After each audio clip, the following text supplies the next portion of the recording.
Berhati-hatilah, inilah kisah seseorang yang masuk neraka karena wudunya. Salah satu amalan yang sering kita lakukan adalah wudu. Amalan ini mudah namun sangat besar pahalanya. Namun, meski begitu, ternyata ada seorang wanita yang sudah rutin berwudu, bahkan menjadikan wudu sebagai rutinitas sehari-harinya. Namun, wanita tersebut justru dimasukkan ke dalam neraka.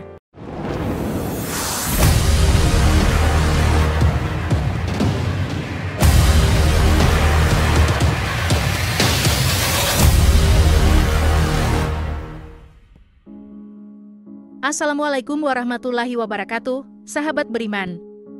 Semoga semuanya dalam keadaan baik. Alhamdulillah, kita semua bisa bertemu kembali di channel Jelajahi Kisah TV.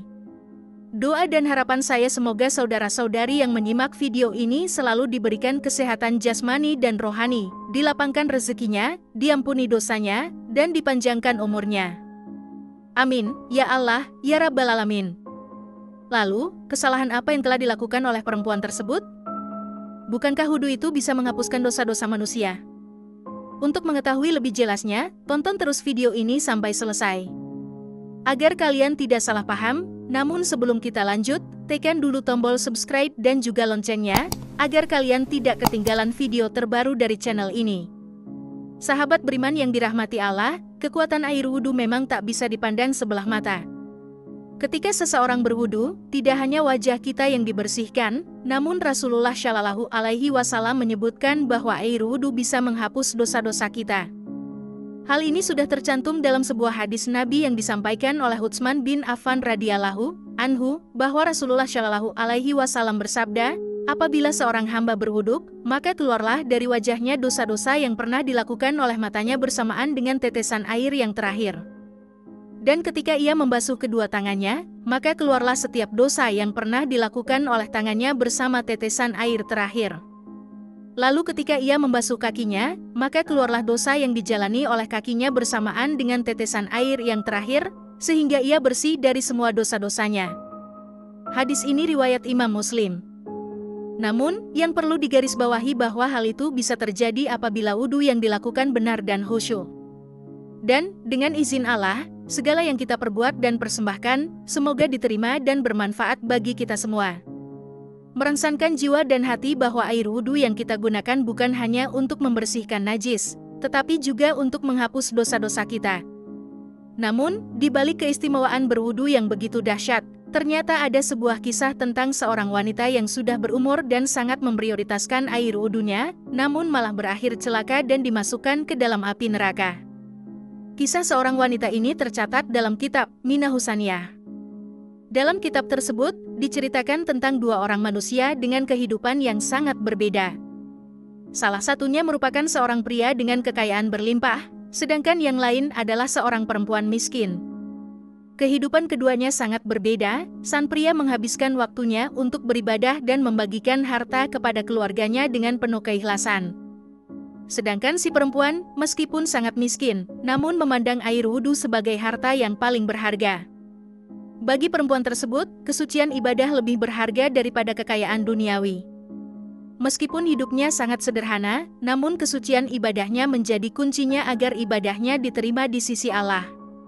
Baginya, balasan ibadah yang sungguh-sungguh dan sempurna, ditambah dengan wudu yang suci, lebih agung daripada kekayaan duniawi. Pada suatu ketika, seseorang mengambil air wudunya dari tempat perempuan tersebut.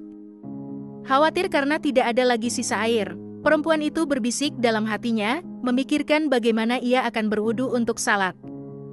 Namun, di akhir kisah ini, sangat jauh berbeda dengan apa yang kita duga. Si perempuan yang zuhud dari dunianya ditempatkan di surga dan mendapatkan kemuliaan dari Allah, karena sikap zuhudnya yang hanya mengharapkan kebahagiaan akhirat. Maka jika kita perhatikan kembali kisah sang pria tadi, meskipun dia memiliki banyak harta, namun dia enggan untuk hidup mewah dengan segala nikmat yang telah diberikan padanya. Sebaliknya, dia lebih memilih untuk memanfaatkan hasil jerih payahnya untuk menghidupi keluarganya yang sedang mengalami kesulitan. Harta kekayaan yang dikumpulkannya justru menambah kecintaannya kepada Allah Subhanahu wa Ta'ala. Namun, sayangnya pandangan hidup seperti ini tidak dimiliki oleh perempuan tadi. Meskipun dia kekurangan harta, namun dia juga pelit dalam berbagi air wudhu dan enggan memberikan orang lain kesempatan untuk berwudhu dengan airnya. Padahal, berbagi air wudhu merupakan bagian dari ibadah. Menurut Syekh Abdul Wahab, zuhud memang berarti meninggalkan kecenderungan hati pada kesenangan duniawi, namun bukan berarti mengosongkan tangan dari harta sama sekali. Harta juga bisa dijadikan sebagai sarana untuk memaksimalkan ibadah kita kepada Allah Subhanahu wa Ta'ala. Sedangkan perempuan yang tadi, dia benar-benar tidak bekerja dan hanya mengandalkan ibadah semata. Padahal, lebih baik jika dia juga memiliki sesuatu yang bisa dibagikannya kepada orang lain, karena membantu orang lain juga merupakan bentuk ibadah. Kesimpulannya, kehidupan orang miskin tidak selalu mencerminkan zuhud, dan orang kaya tidak selalu tergila-gila pada harta. Imam Ahmad menjelaskan bahwa seseorang bisa menjadi zuhud dengan memiliki banyak harta, selama dia tidak terlalu bangga dengan kekayaannya dan tidak terlalu sedih jika hartanya berkurang. Jadi, untuk menjadi orang yang zuhud, tidak harus menjadi miskin terlebih dahulu. Semoga video ini bermanfaat. Mohon maaf apabila ada kesalahan. Wassalamualaikum warahmatullahi wabarakatuh.